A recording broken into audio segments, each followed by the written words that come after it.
Halo, hari ini aku kedatangan tamu spesial. Ini juga teman aku dari zaman SMP, Cynthia Erwandi, mama dari 3 orang anak yang menurut aku perjalanannya sebagai seorang mama itu cukup luar biasa. Halo CE, Halo. halo. Bener ya panggilannya CE sampai Iya, sekarang? benar. Terus kalau orang-orang manggil kamu apa? Selalu CE, maksudnya nggak ada lebih pendek lagi? Nggak ada sih, CE. Atau Semua CE? Yasin lah biasanya. Oh, Kalau Sin. heeh. Tapi kalau teman-teman terdekat, Ya CE? CE. Heeh. Oh, oke. CE, aku tuh kan sempat follow Instagrammu tuh. Mm-mm. Terus juga kamu beberapa kali nge-share tentang anakmu Mm-mm. yang kembar ya, Mm-mm. kehamilan yang kedua. Kalau boleh tahu itu apa? Aku nggak ngerti sih cara bacanya. Yang aku tahu TTTS kan, bacanya memang gitu. Itu kenapa? TTTS itu kelainan tapi cuman bisa terjadi kalau bayinya kembar itu satu plasenta. Oke. Nah, jadi ini anakku ini kembarnya identik kalau orang-orang bilang. Ha-ha. Karena satu plasenta, cewek-cewek. Ha-ha. Nah, itu TTTS itu kepanjangannya twin transformation syndrome Iya, kalau nggak syndrome. salah. Nah, terus habis itu bayi A dan bayi B ini mereka itu saling menyumbang makanan. Oke. Jadi harusnya itu kalau bayi kembar itu mereka itu bisa bertahan itu sendiri-sendiri. Jadi A dan B ini harus bisa nyerap makanan sendiri-sendiri. Oke. Tapi yang satu ini nggak bisa. Jadi dari bayi B ini ngasih terus ke bayi yang A. Nah, lama-lama Oke. bayi yang B ini dia itu ketubannya habis. Jadi bayinya juga lebih kecil. Nah, yang A ini jadinya ketubannya berlebih. Terus anaknya juga jadinya lebih gede gitu. Sebentar, tadi kan kamu bilang yang A itu nggak bisa nyerap makanan. Nah, itu kenapa? Nggak ada alasannya. Oh, nggak ada penjelasannya? Nggak ada. Oh, Jadi terjadi gitu aja. sebentar. Yang punya gen kembar siapa, dari kamu atau dari suamimu? Dua-duanya ada. Oh, dua-dua ada. Cukup, maksudnya secara urutan silsilah masih dekat. Kalau dari aku itu sepupunya papaku yang Sepupunya kembar. papa.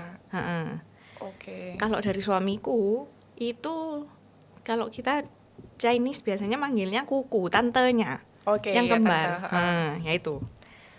Oh, ya berarti masih dekat ya. Mm-mm. Oh, jadi kalau ya semakin kuat ya harusnya kalau dua-dua dari papa mama ada gen itu Ada. langsung ini. Oh, oke. Bentar, kalau kembar identik, plasentanya tadi? Ada yang satu, ada yang dua harusnya. Oh, kalau punyaanmu ini Satu. satu. Oh, Nah, kalau satu iya, itu iya. chance TTTS-nya itu lebih gede. Besar. Mm-mm. Berarti kita nggak bisa milih, maksudnya mau maksudnya nggak ada faktor yang bisa nentuin mau hasilnya jadi satu plasenta atau dua plasenta, nggak ada ya? Nggak ada, kecuali program bayi tabung. Kalau bayi tabung kan bisa pilih, maksudnya mau anaknya tunggal atau jadi kembar kan bisa. Tuh. Oke, itu agak nah, kalau bayi tabung, loh, bayi tabung tapi tetap bisa dipilih kan, misalnya yang jadi dari 10, yang jadi 2, itu dari 2 itu tetap bisa dipilih kan, kita mau ngambil satu apa dua-duanya gitu kan. Oke, berarti kalau pilih satu, chance untuk twin juga nggak ada kan? Ya Nah, nggak sih? itu nggak tahu juga. Oh, nggak tahu. Kayaknya abis ini aku ngundang dokter. Ngundang Habis opsin. ini oke. Terus habis itu pertama kali kamu tahu kalau misalnya kehamilanmu ada masalah TTTS tuh kapan? Nggak tahu. Oke. Jadi kan kontrol rutin toh. Aku baru tahu hamil kembar aja waktu usia kehamilan itu 4 bulan. Oh. Jadi udah kontrol dari awal hamil itu kan. Terus sampai ya mau masuk ke 4 bulan itu waktunya kontrol. Nah itu baru tahu kalau kembar. Jadi sebelum-sebelumnya itu nggak kelihatan, cuma satu. Tok. Oh, dokter ada bilang nggak? Maksudnya kenapa kok maksudnya nggak kelihatan? Ada faktor apa mungkin nggak? Nggak ada, nggak ngomong apa-apa. Oh, bareng juga sama jenis kelamin. Setauku 4 bulan juga udah bisa cek ini ya, jenis kelamin babynya toh. Oke. Nah jadinya aku nggak nanya. Ya karena kamu Karena- mikirnya nggak ada apa-apa kan. Terus shock duluan tuh, karena dikasih tahu, oh kembar ya bu. Terus habis, hah kembar dok? Iya. Kan udah 3 bulan tuh, taunya 1. Terus tiba-tiba di bulan keempat kok kembar. Ya wis kaget duluan, wis nggak nanya apa-apa. Ada rasa nggak prepare ya? Iya. Lebih ke arah situ kan pasti. Kaget. Oh oke. Tapi sorry agak mundur. Kehamilan yang kedua ini kehamilan yang direncanakan. Kalau direncanakan sebenarnya emang rencananya punya anak ya 2 atau 3. Cuman ini nggak, rencananya itu karena jaraknya deket. Oh oke. Nah, Awalnya kepengen jaraknya berapa? ya 3-4 tahun lah. 3-4 tahun itu ideal ya. Heeh. Mamanya bisa tarik nafas sejenak. Ternyata 1,5 tahun udah hamil lagi. 1 tahun setengah hamil lagi. Oke. Berarti setelah lahir jaraknya sekitar 2 tahun. Pas 2 tahun Pas waktu 2 lahir. tahun. Terus waktu kamu 4 bulan itu berarti dari segi fisik sama sekali nggak ngerasain apa-apa? Enggak. Ya kayak hamil biasa pada umumnya. Oke. Terus setelah kamu dikasih tahu kalau kembar itu shock kan? Heeh. Dokter bilang semua sehat. Maksudnya Ya sejauh itu aman. Nah, tapi dokternya dari awal udah wanti-wanti.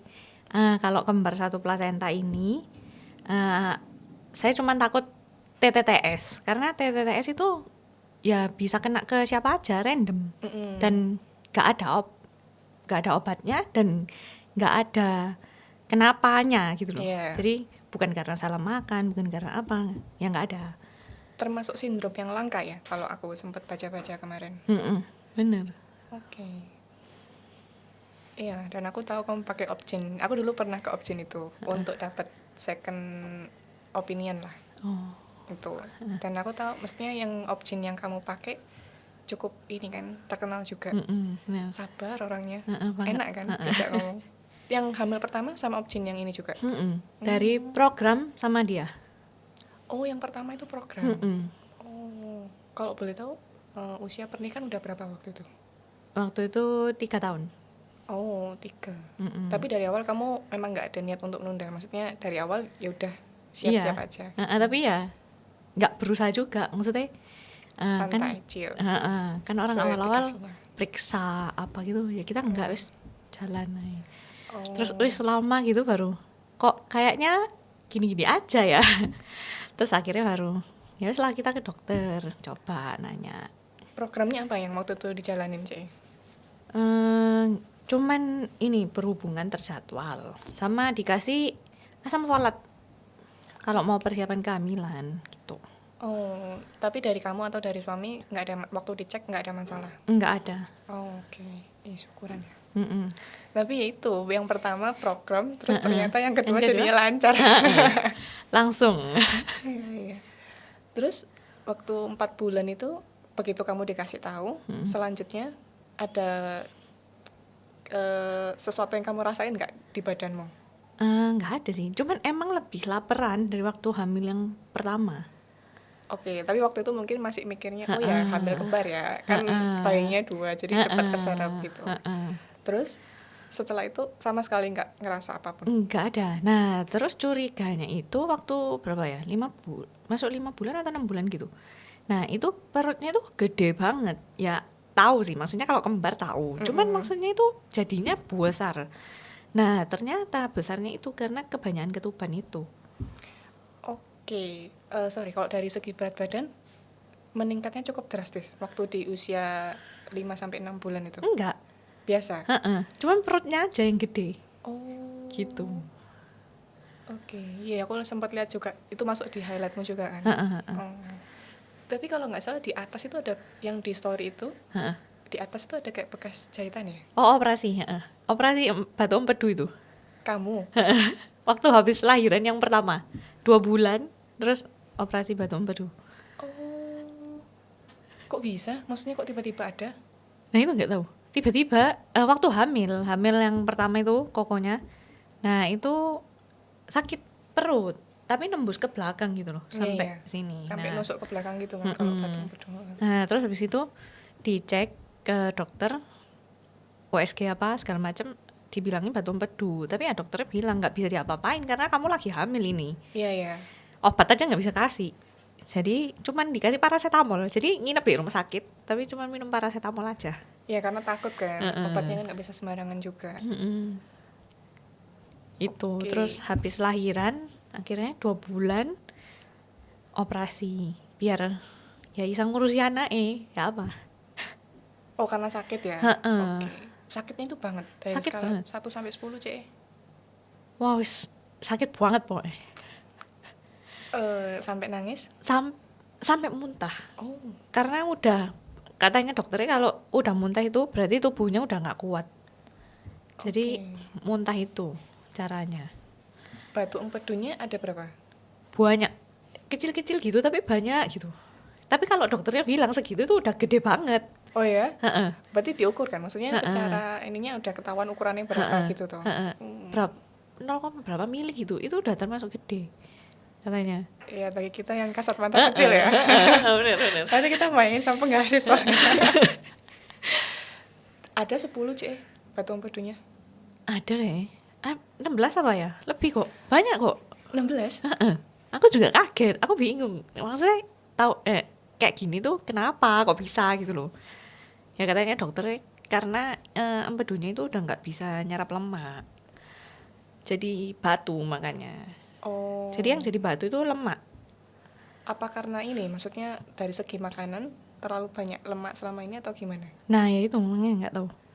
Kalau kata dokternya sih ya iya tapi kamunya aja nggak nyadar. Oh gitu. Kayak goreng-gorengan itu kan termasuk lemak juga kan. Kamu Nah, suka banget? gorengan pasti makan. Soalnya dulu ya nggak tahu mungkin numpuk juga dari kecil ya. Kalau nggak makan gorengan kayak nggak Ada yang enak. kurang. Oke, kita balik ke yang tadi TTTS itu. Terus waktu tahu, oke 5 sampai 6 bulan gede banget kan. Terus setelah itu kontrol lagi dia kayak biasa. Nah baru ketahuannya itu pas 7 bulan. Dokternya dari awal kayaknya udah curiga sih. Karena ya perutnya itu gede banget itu kan. Terus tapi ukuran janinnya itu normal Mas Yan waktu itu. Oke. Nah, terus waktu masuk 7 bulan, dokternya bilang, wes bener ini, kena ini. Dia udah gitu, udah, wes gak ngomong apa-apa. Bentar. Waktu 5 sampai 6 bulan kan kamu sudah sempat dikasih tahu toh, ada ketakutan maksudnya bakal TTTS. Kamu ngerasain apa? Enggak ada. Maksudnya denger itu nggak ngerasain apa-apa? Enggak ada sih, karena aku mikirnya enggak lah. Masa TTTS. Tapi Aku udah searching. Oh, sudah searching. Udah searching. Oh. Waktu dokternya bilang takut TTTS, aku searching apa sih TTTS itu. Nah, terus dia baca-baca, maksudnya yang bukan yang membahayakan buat anak-anaknya Oke. gitu loh. Berarti bentar, waktu 4 bulan kan ketahuan kalau kembar. Itu udah dokter udah bilang kalau TTTS. Hati-hati. And then dari situ kamu baru searching. Terus 5 sampai 6 waktu hamil 5 sampai 6 bulan. Kontrol lagi. Itu ya kamu masih harapanmu enggak lah. Enggak lah. Oke. Di 7 bulan baru kerasa. Baru dokternya lihat udah beda. Ukuran anaknya sama ya itu ketubannya lain. Enggak muntah, enggak apa. Enggak, ya hamil mual-mual hamil biasa, tapi enggak yang sampai kenapa-napa gitu enggak kok. Oh. Tapi kalau yang hamil kembar ini kamu ngerasa mual muntahnya itu sampai di TM keberapa? Oh, lebih parah. Dari yang pertama. Oh ya? Nah, tapi orang-orang bilangnya gini, kalau mual muntah parah itu biasanya anak cewek gitu. Ya akhirnya jadi nggak kerasa, kita kayak mengabaikan gitu ya. Jadi ya wis lah gitu. Tapi sesuai harapan kan sih, maksudnya anak kehamilan kedua kepengennya idealnya biasanya orang-orang kan beda jenis kelamin ya. Oke. Berarti seneng dong. Pas awal tahu kembar itu lebih ke rasanya lebih ke seneng atau lebih ke anxious? Lebih khawatir sih. Karena ya itu tadi karena terlalu deket jaraknya. Ngurusnya gimana gitu ya? Bingungnya ke sana. Ini ngurusnya gimana? Gak ada mbak lagi. Gak pakai ART, nggak ada sama sekali. Oke, kita bahas itu nanti. Jadi panjang itu ceritanya. Terus 7 bulan udah mulai ada masalah. Nah dokternya udah lihat kan, jadi yang satunya itu sampai kan harusnya gini ya, nah yang satunya itu udah kucil banget, jadi udah nempel sama apa ya yang buat bungkus ketubannya itu anaknya. Ada fotonya juga aku taruh di IG. Iya. Nah, Terus setelah itu, itu terus dokternya bilang, ya aku sama suamiku nanya dong, terus ini solusinya apa dok? Maksudnya masa kayak gini terus dibiarin. Nah ya dokternya bilang ya kalau mau dibiarin ya nggak apa-apa, tapi maksudnya pasti chance prematurnya lebih gede. oke. Tapi kalau mau biarin ya salah satunya kalah, atau bisa jadi malah dua-duanya nggak ada. Ya udah terus karena kan kita tahu dia kan dokternya ini kan rumah sakit Yang ini. cukup ini. Nah terus rumah sakit daerah kan. Nah alatnya di sana kan juga lebih canggih. Nah kebetulan baru kirim alat dari luar kalau nggak salah, atau dari Jakarta nggak tahu. Dokter bilang ini kebetulan banget baru kirim alat. Oh ya berarti beruntung ya. Heeh. Waktunya pas banget. Terus, Nah sebelum aku itu udah ada 2 orang yang penanganannya sama. Jadi di apa ya kayak pakai apa sih yang kamera kecil itu loh, apa sih namanya? oh, trans itu. Ya, USG yang dari bawah itu. enggak. Cuman dibuka kecil gitu Oh, loh. laparoskopi. Laparoskopi. Laparoskopi. Nah, Oke, ya, oke. ya. Nah, itu. Jadi sebelum aku tuh udah ada 2 orang yang kasusnya sama. Nah, yang satunya berhasil itu apa? Jadi dua-duanya lahir anaknya. Nah, yang satunya ini karena dia barusan diangkat jadi PNS, jadi nggak bisa ninggal kerjaan. Oke. Jadi anaknya yang satunya meninggal. Gitu. Operasinya berhasil, tapi anaknya nggak bisa bertahan. Bentar, operasinya berhasil itu standarnya apa? Jadi ketubannya ini udah nggak nambahin lagi ke yang satunya. Oh, Jadi oke. yang B ini udah nggak nambahin lagi ke Berdiri yang A. sendiri-sendiri. Oke. Udah bisa anu sendiri-sendiri. Cuman ya itu dokternya bilang harus bed rest total sampai waktunya lahir. Oke, bentar. Ini balik ke case yang tadi ada 2 orang itu. Yang operasinya berhasil tapi bayinya nggak selamat. Bayinya nggak selamat karena nggak tahu juga. Nah nggak tahu karena ya itu karena dia nggak bisa bed rest total karena harus oke, kerjaannya itu. Oke. Terus kalau kamu akhirnya kehamilan 7 bulan operasi. Operasi waktu berapa ya 26 minggu atau 28 gitu. Iya 28 berarti 7 bulan ya. Deket banget sama lahiran ya. Nah terus jadinya lahirannya nggak bisa full, maksudnya 40 minggu. Jadi waktu 35 udah harus lahiran. Hitungannya prematur jadinya. Oh, oke. Gitu.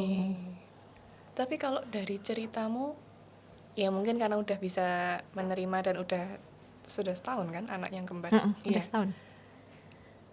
Berarti kamu sama suamimu lebih ke ini ya, tough ya. Ya udah, maksudnya lebih ke arah tipe yang ya udah dijalani, solusinya apa ya gitu. Tapi nggak mungkin dong, Cek. Maksudnya kita perempuan maksudnya pasti nangis kan? Aku nggak bisa mikir sih. Waktu Jujur aja. di mana yang waktu 4 Waktu bulan? dikasih tahu waktu TTS itu, ya wis ya apa dok caranya biar dua-duanya ini selamat, biar mamanya selamat, ya apa caranya? Tapi itu bisa ini ngefek ke mamanya juga. Nah itu nggak tahu aku nggak sempet nanya sih. Ya Wis, karena pasti pokoknya pikirannya udah, cuman ke anak ya. ya apa caranya? Wis tolong ono ini. Akhirnya ya itu dijelasin ada alat itu baru datang. Ya kalau mau langsung dijadwalin operasi. Jadi misal hari ini kontrol. Langsung berapa hari kemudian, 5 hari kemudian kalau nggak salah, itu langsung jadwal operasi. Gitu. Cepet banget. Ya lebih baik lebih cepat ya. Terus suami gimana? Maksudnya selama proses hamil dari 4 sampai 7 bulan itu. Dia tipe nggak tahu ya, kalau aku lihat dari Instagramnya kamu tuh kamu sama suami. Mungkin suami juga termasuk yang family man. Iya, like nggak dibantu nggak tahu wis. Tapi dapat support kan? Maksudnya dapatnya dari siapa? Suami, keluarga, mama, mertua? Ya mama kadang dititipi, kalau mertua jauh di Makassar. Oh, oke. Kalau mama di Pamekasan di Madura. Tapi sering datang ke sini gitu loh. Oh, oke. Jadi waktu aku hamil, mamaku itu ada di rumahnya engkongku. Nah, jadi bisa dititipi anakku yang gede. Gitu. Iya. Terus reaksinya Arthur waktu tahu mamanya hamil, dia tahu nggak kalau hamil adiknya kembar gitu? Tahu, dia seneng. Langsung dapat 2 kan, adiknya 2 gitu. Kalau ditanyai orang-orang gitu seneng dia. Dia kayak tipe-tipe ini ya, kalem-kalem yang maksudnya seneng kalau punya adik tuh kelihatan dari mukanya. Tipe-tipe yang gitu. Kayaknya bukan tipe yang cool atau jaim gitu, bukan. Ya nggak sih? Iya, toh? seneng dia. Oke. Terus operasi. Jadi waktu 28 minggu itu kan operasi itu. Nah, itu operasinya itu aku bisa lihat. Nah itu, aku juga kemarin sempat baca. Pilihan atau memang gimana? Jadi dibiusnya setengah kayak sesar. Cuma dari bawah. Jadi dari perut ke bawah ini kan. Nah, terus habis itu jadi layarnya ini di sebelahku persis. Oke. Jadi aku bisa lihat, maksudnya kayak, jadi akhirnya aku tahu maksudnya bayi itu di dalam perut itu bentuknya kayak gimana, itu bisa lihat gitu loh. Nah, Oke, kayak gimana yang kamu lihat? Ya berenang-berenang di air gitu. Loh, tapi ada lapisan penutup itu, Ci. Apanya? Oh, ditutup gini, di depanku ditutup. Oh, bukan. Maksudku itu kan satu plasenta. Berarti ada kamu nggak langsung lihat bayinya tuh. Maksudnya bayi ya kamu lihat, terus di luar bayinya itu ada lapisannya tuh. Nah, masa itu dibuka juga? Apa dibuka ya? Karena memang mau ngoperasi dalamnya tuh. Nah itu pokoknya alat itu kayak jarum gitu loh, terus masuk sampai dalam gitu. Terus dia itu modelnya di laser. Jadi alatnya ada 2, satu laser, satu itu dari luar USG. Jadi buat lihat bayinya. Jadi layarnya 2 kanan kiri. Ya tinggal aku aja mau lihat yang mana. Tapi sebenarnya layarnya itu disediakan untuk bantu dokternya kan? Untuk bantu dokternya. Nah, cuman kan aku masih lihat. Nah, pertanyaanku, kenapa kamu memilih untuk ngelihat? Kalau aku, ya mungkin aku nggak ngelihat ya. Memilih untuk tidak melihat. Meskipun aku tahu, maksudnya aku lihat sini, tapi bakal kelihatan dikit-dikit kan. Tapi mungkin kalau aku memilih untuk nggak lihat, karena ya itu kepikiran kan. Terus itu nanti bisa efek kemana-mana, tensi atau kemana gitu. Benar. Kejadian nih kalau Jadi tensinya tinggi. Terus akhirnya ditutupin sama dokter-dokter. Nah karena itu kan kasusnya yang di Surabaya ini aku baru yang ketiga. Di ruangan itu banyak dokter muda, dokter yang udah tua-tua. Maksudnya dia cari pengalaman gitu loh di situ. Jadi banyak. Tambah grogi nggak? Iya, daripada aku ngeliatin mereka ya. Jadi aku ngeliatin layar aja. Aku pengen tahu juga kan, maksudnya bayi ini di dalam itu ngapain gitu loh. Kayak apa bentuknya gitu. Karena kamu juga maksudnya di luar masalah ada TTTS itu, kamu sebenarnya juga pengen tahu, oh ada kesempatan bisa lihat bayi di dalam ngapain gitu kan. Cuman kalau aku di posisi itu, mungkin aku lebih ngerasa emang separah ini ya kok sampai dokternya segitu banyaknya. Iya benar. Kan rasanya kayak seolah-olah ini sesuatu yang serius banget kan. Dan kayak mungkin karena belum banyak case-nya, jadi banyak yang kayak seolah-olah terlibat untuk bantu kan. Oke, terus kamu lihat sendiri terus ditutupin. Akhirnya ditutupin karena tensinya jadi naik. Soalnya kan anaknya di dalam itu kayak lari-lari gitu loh. Nah waktu dokternya mau laser gitu kan kayak dia lagi kesini. Nah itu kan kayak aku juga kaget gitu loh. Kayak gitu. Jadi kelihatan posisi lasernya di mana, anaknya di mana, kelihatan. Bentar, waktu operasi ini suami boleh ikut? Nggak boleh. Oh, nggak boleh. Oh, kenapa kok nggak boleh? Kalau sesar boleh kan? Kalau sesar boleh, tapi itu pun nggak dari awal. Jadi nanti kayak setelah waktu udah mau tengah-tengah baru dipanggil gitu loh. Nggak tahu ya, lupa gue tadi. Iya, setahu aku boleh masuk kok. Tapi memang nggak dari awal. Mungkin 15-20 menit setelah kita masuk ruang operasi baru dilihat, baru boleh masuk. Oh, berarti suami nggak lihat ya? Nggak boleh masuk. Agak sayang sekali. Tapi sebenarnya suami pengen lihat. Dia pengen ikut tapi nggak boleh. Ya udah.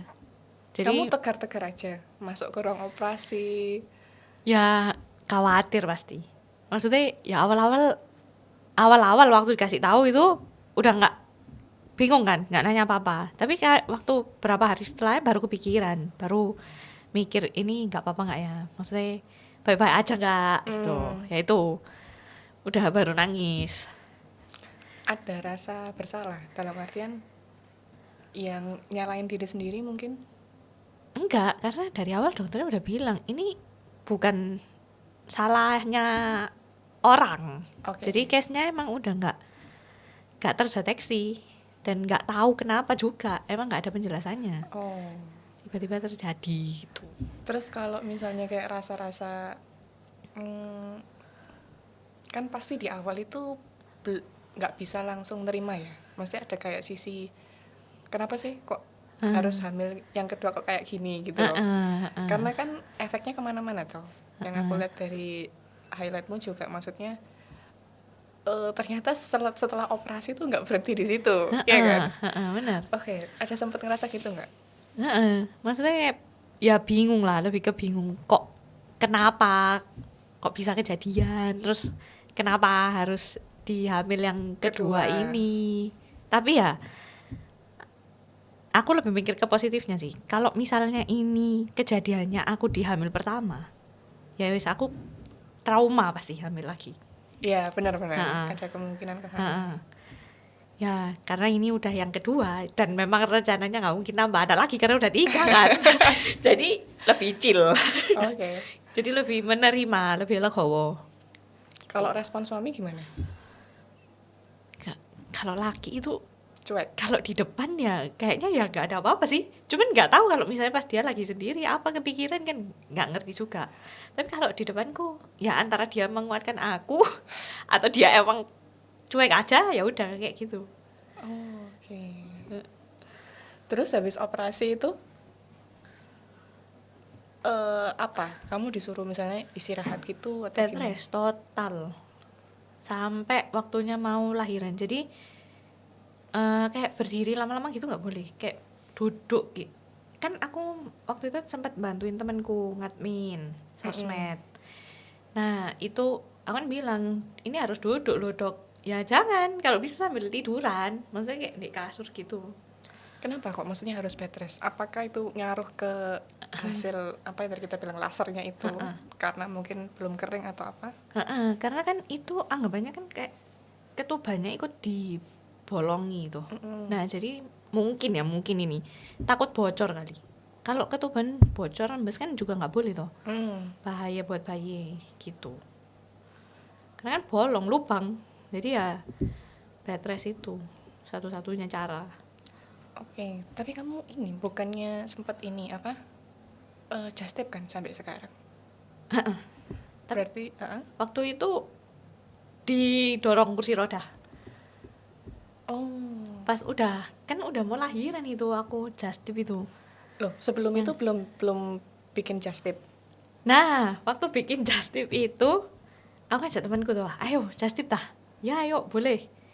Nah, waktu habis daftar itu baru tahu kalau hamil. Oh, oke. Jadi udah daftar, baru tahu kalau hamil. Oke, ya mungkin udah jalannya mungkin ya. Oke. Berarti setelah operasi terus bed rest, just tipnya gimana?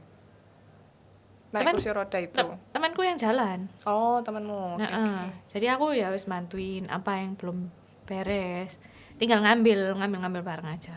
Kan sistemnya kalau Baby Expo gitu banyak yang PO toh.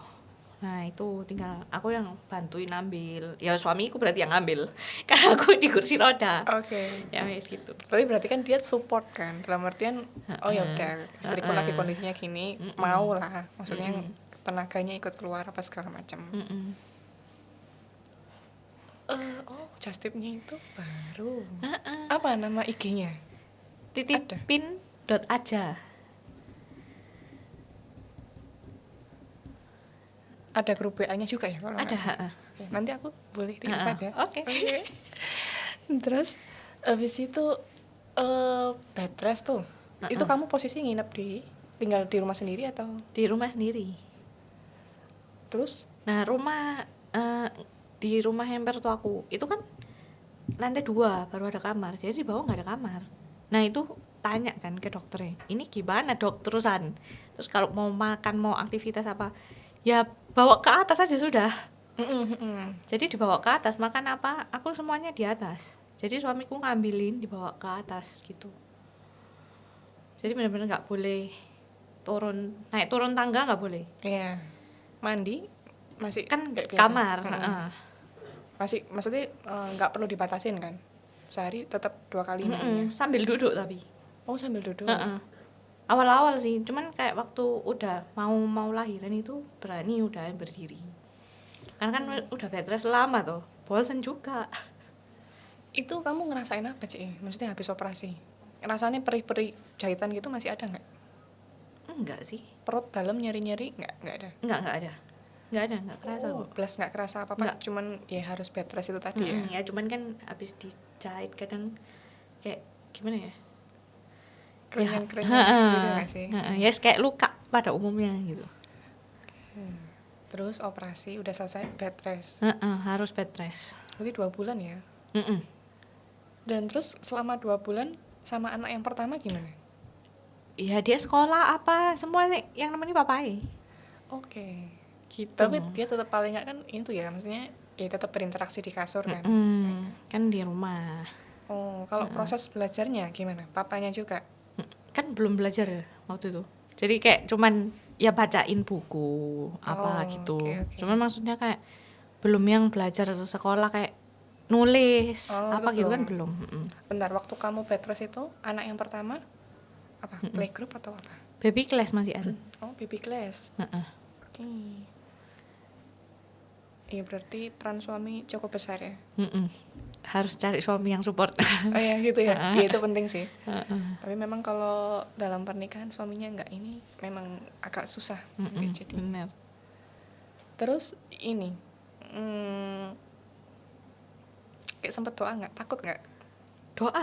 Doanya tidak pernah putus. Beda berapa sih, Cek? Bayi yang satu sama yang lain itu beratnya? Waktu awal itu kayaknya jauh banget deh. Berapa ya? Aku lupa juga ya. Kayak 200 gram ada kan nih? Itu udah termasuk jauh banget. Itu yang waktu berapa bulan? Kehamilan berapa bulan? Segitu itu? Yang pas mau ketahuan TTTS itu. Oh, 5-6 bulan 200 gram ya? Kalau yang satunya berapa? Yang satunya kayak 700 kayak satunya 900, lupa gue. Oh ya, beda Pokoknya separuh.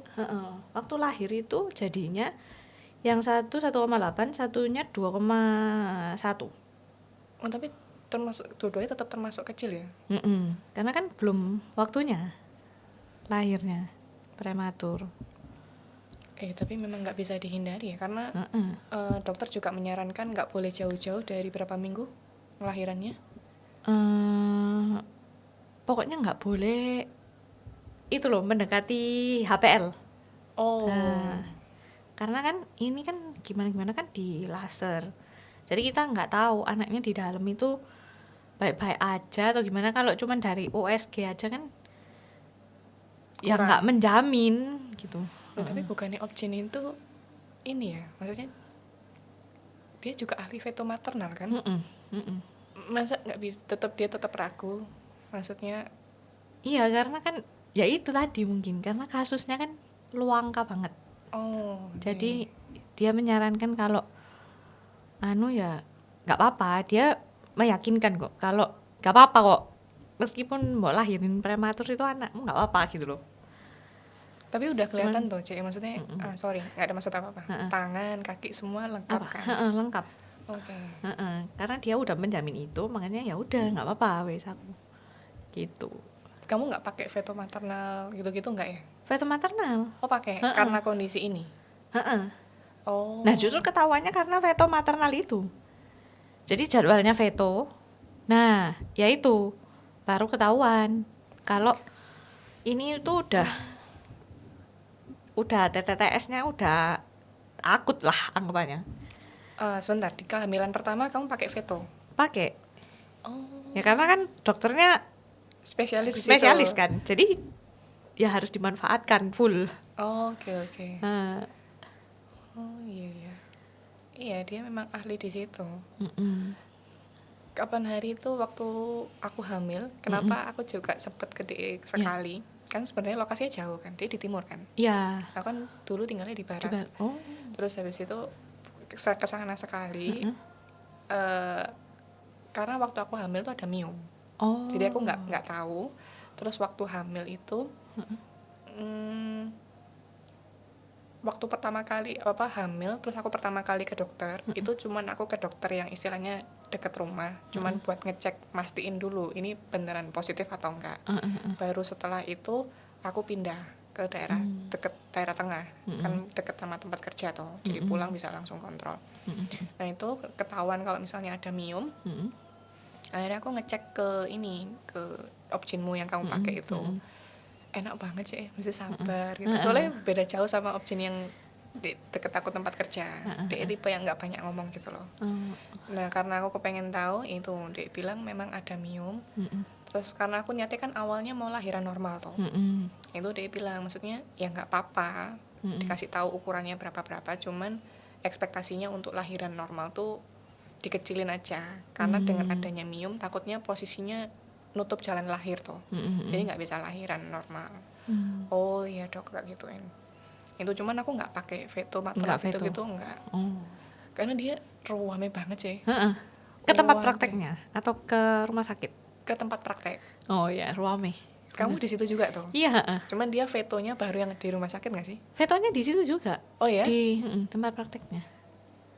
Temanku saya pakai di ngapain ya kok harus ini ke rumah sakit? Di rumah sakit bisa, itu bisa juga. Atau mungkin lebih dekat mungkin ya dari rumah temanku. Oke.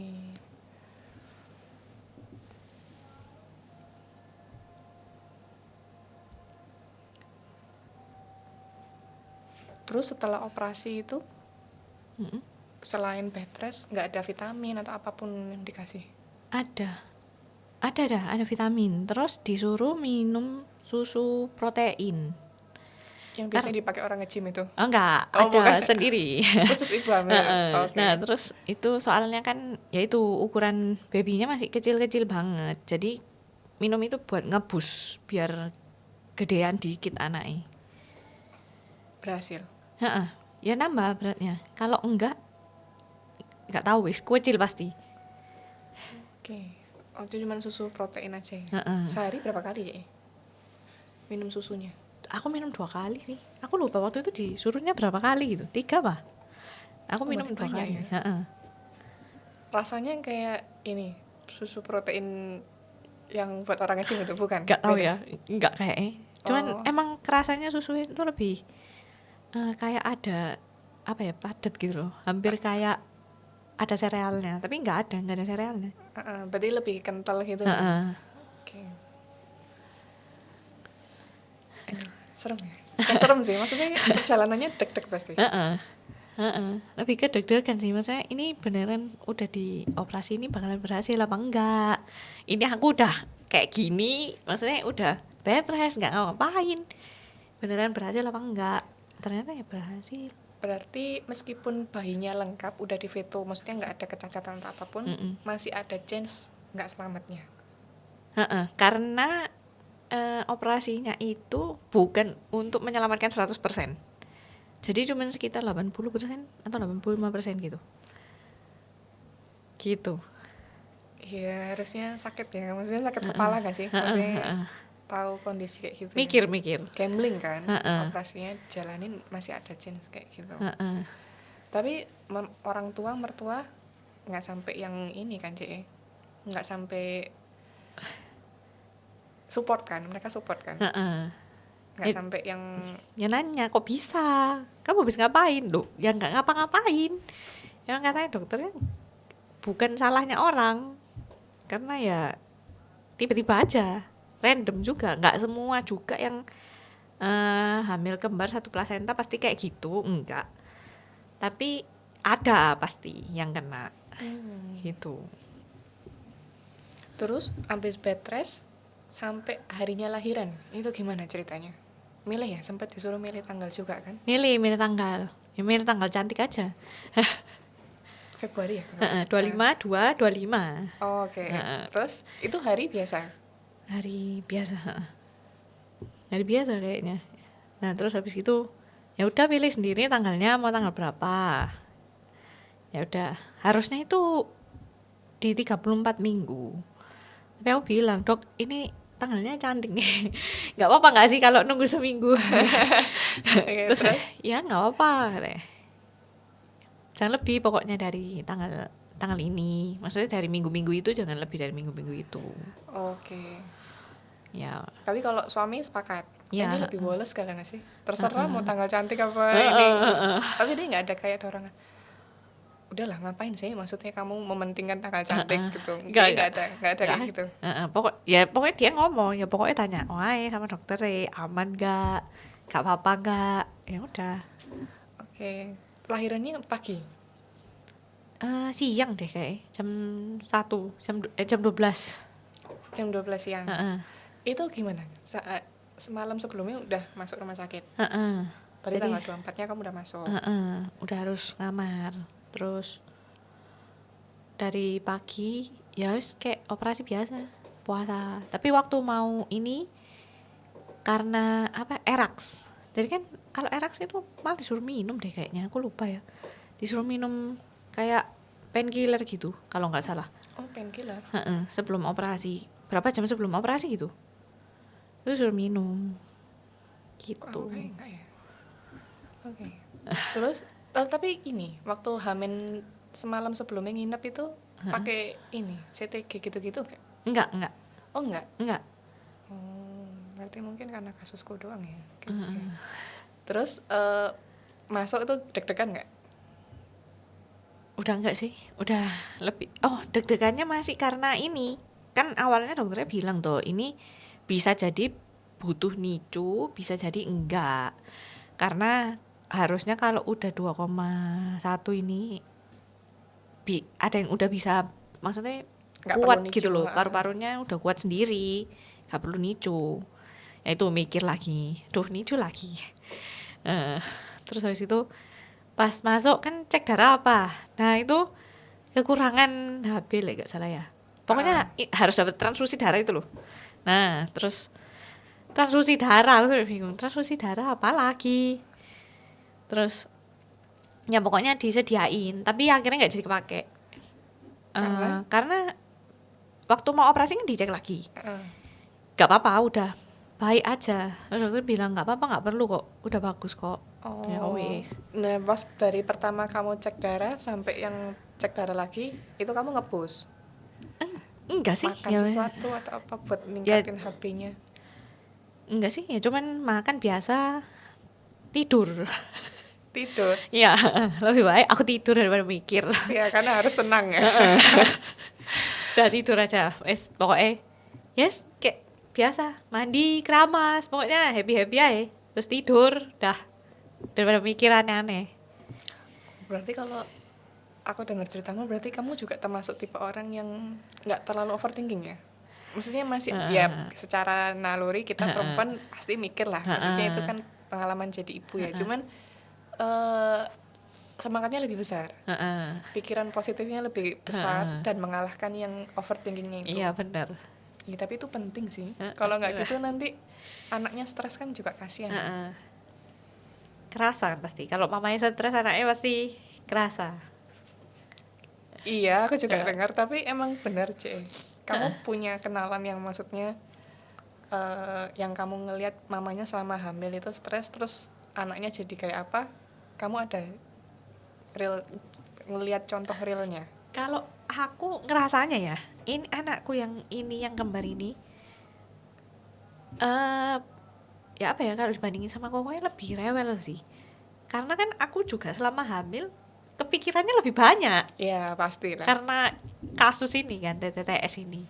Jadi anaknya itu lebih rewel, terus nggak bisa ditinggal.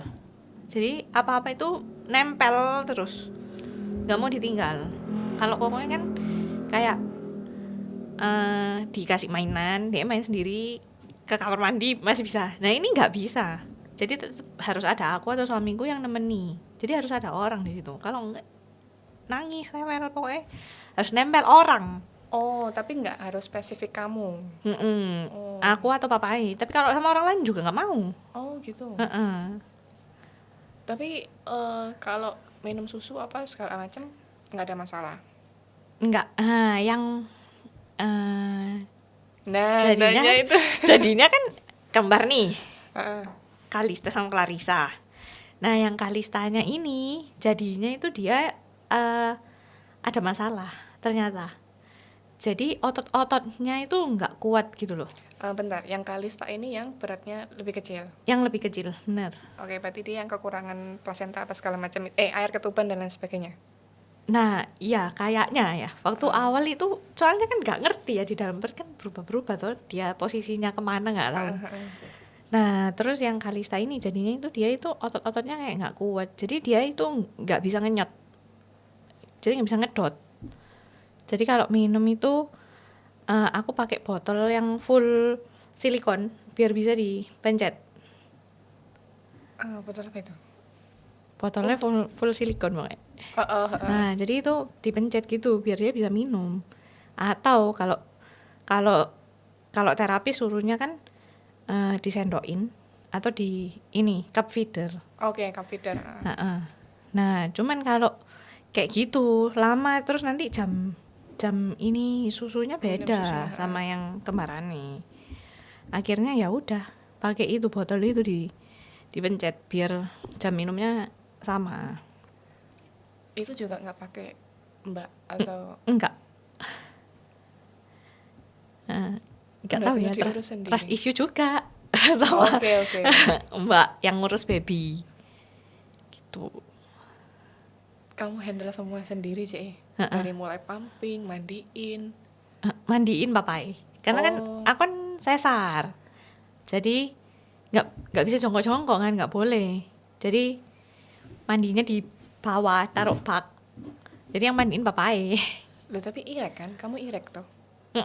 Oh, irek itu tetap nggak boleh jongkok? Enggak, kan tetap dijahit. Jahitannya itu kan yang ini riskan. Oh, soalnya kalau aku sebenarnya juga nggak tahu kalau pakai metodenya irek. Jadi cerita dikit ya. Pas aku hamil itu kan tahu miom toh. Ya udah jalan sampai akhirnya tanggal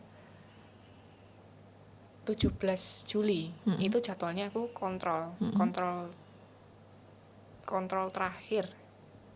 Iya, maksudnya pokoknya tanggalnya itu keluarnya tanggal 17 Juli kontrol biasa. Dokternya tuh tiba-tiba kaget, loh gitu. Karena aku langsung kayak Kenapa? Gitu tuh. Terus habis itu dia bilang air ketuban itu habis. Nah itu Aku langsung kaget tuh, maksudnya panik tuh. Karena sebenarnya paniknya nggak terlalu yang gimana-gimana, karena dari awal hamil itu dokter udah pernah ngomong, maksudnya air ketubanku tuh kok segitu-segitu aja. Sempat dipikir aku kurang minum. Terus setelah aku rutin minum sehari itu, pokoknya aku kerja tuh sampai bawa botol plastik yang 2 liter itu loh, buat nakeri kan.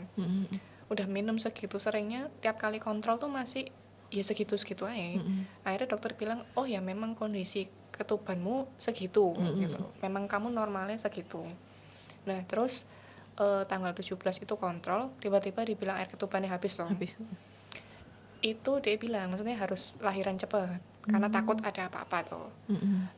Itu kepalaku tuh langsung kayak coba kecokot sih bagian belakang. Aku takut kan. Terus habis itu sampai di CTG. Dan dokter bilang kalau kamu ngerasain bayi ini nendang, kamu tekan tombolnya. Nah kan kepalaku udah nggak bisa mikir ya. Maksudnya antara aku berharap ada detak jantungnya ada, atau ya memang beneran bayinya nendang gitu loh. Ya udah pokoknya tak pencet aja itu alatnya. Terus habis itu sampai akhirnya keluar hasilnya itu, oh ya nggak apa-apa kok, maksudnya masih bisa lahiran besok pagi. Ya udah itu tanggal 17 tuh langsung nginep tuh, langsung ke rumah sakit apa segala macam. Kamu bayangin aku tuh juga, ini contoh yang nggak boleh ditiru sih. Aku tuh nyiapin apa itu? Hospital bag. Oh ya, hospital bag itu malas tuh dulu, nunda-nunda. Jadi listnya udah ada, terus kayak bahkan tanggal 17 itu pagi jam 10-an gitu aku tuh sempat packing dikit-dikit, tapi ya belum tak masukin koper, cuman tak taruh di kasur gitu loh. Oh ini yang mau dibawa, itu pun nggak semua. Ya itu habis itu bingung banget, hospital bag belum siap. Terus habis itu karena aku rencana lahirannya di daerah tengah, Oh, kan rumahnya cukup jauh toh. Terus dengan kondisi itu kontrolnya sore, nanti kalau pulang lagi macet apa segala macem, udah pokoknya kepala aku sakit, takut, maksudnya kayak takut ada apa-apa toh. iya. Terus ya habis itu operasi, besok pagi tanggal 18 tuh operasi. Dokternya bilang, maksudnya wih kering ring air ketuban itu. Habis-bis berarti. Kering ring, tapi untungnya anak itu nggak apa-apa. Dan maksudnya ya wis gak sampai amit-amit ya, nggak sampai keracunan apa segala macam tuh enggak. Terus aku ya wis lega tuh, oh ya wis lah gitu loh. Terus nah itu aku sempat waktu kontrol tuh aku juga sempat nanya, loh dok, apa dokter ini apa, sesar biasa atau irek atau apa gitu. Loh aku dari dulu tuh metodenya sama, irek sama irek sama yang sesar biasa tuh sebenarnya sama, cuman ya istilah irek itu baru muncul beberapa kali ini gitu loh. Terus ya itu aku operasi tanggal 18 operasi, tanggal 19 itu aku pulang. Dan itu pun tanggal 19 pagi aku tuh disuruh jongkok berdiri gitu loh. Itu aku ya ada sakit tapi cuman sedikit banget, cuman kembeng sih, nggak sampai gimana-gimana. Makanya dari situ ya udah aku biasa. Nah kan kamarku di atas juga tuh. Ya udah aku naik turun, cuman ya nggak berlebihan ya seperlunya, kalau perlu naik turun ya udah jalan gitu loh. Dan nggak ngerasa ini, maksudnya jongkok aku nggak apa-apa. Karena aku pertama juga clueless, tiba-tiba aku duduk di kasur kan, udah mandi apa segala macam, nunggu dokternya datang, ayo bu coba jongkok. Ya karena aku nggak dikasih tahu apa-apa ya, aku bingung kan. Ngapain? Aku jongkok, coba berdiri, terus jongkok lagi, berdiri. Nah nggak apa-apa kan? Iya nggak apa-apa dok, tak gituin. Ya itu maksudnya saya kan udah bilang, maksudnya sama dia tuh dibantu gitu loh Cek. Jadi apa ya, karena aku nggak siap juga kan, maksudnya hari itu juga harus ngamar. Terus sempat di depan dokter tuh aku tuh sempat ribut dalam artian, mau yang satu aku merasa harus pulang dulu untuk nata hospital bag, tapi yang satu lagi tuh muncul pendapat kayak, udah kamu nggak usah mikir hospital bag, kamu tuh langsung di rumah sakit aja, biar kalau misalnya ada apa-apa itu bisa langsung ditangani gitu loh. Yang udah itu, terus habis itu akhirnya sama dokter yang ngelerai. Jadi udah gini gitu. Terus habis itu dia juga ngomong, maksudnya nanti tak bantulah, maksudnya dari segi obat itu dikasih yang aku kan waktu itu awalnya mau booking kelas kelahirannya tuh kelas 3 karena aku tahu aku ada miom, yang aku juga mau sekalian miom itu diambil. Nah ketika miomnya itu diangkat itu perlu dicek lab dulu, itu beneran miom atau enggak gitu loh. Nah karena aku nyadari akan ada biaya plus-plusnya itu, yaitu aku ngambil kelas 3. Terus sama objinku tuh menurutku ya baik ya, dalam artian kita nggak kenal deket gitu loh, cuman sebatas pasien sama dokter. Dia bilang, kamu tahu nggak resikonya kalau ngambil kelas itu akan ngefek ke semuanya. Mulai itu dari obatnya, terus habis itu obat minum, obat bius, apa segala macam tuh ngefek sama lab-labnya. Iya dok, tahu, tak gituin. Terus akhirnya ngambil keputusan, ya udah kelas 2 aja nggak apa-apa, tapi sama dia itu secara obatnya dibantu untuk yang kelas 1. Gitu. Nah aku nggak tahu apakah aku ini bisa jongkok berdiri, kan kita anggapannya kesimpulannya kita sama-sama irek toh. Tapi aku jongkok berdiri nggak ada masalah, kalau kamu kan disuruh pantang dulu tuh.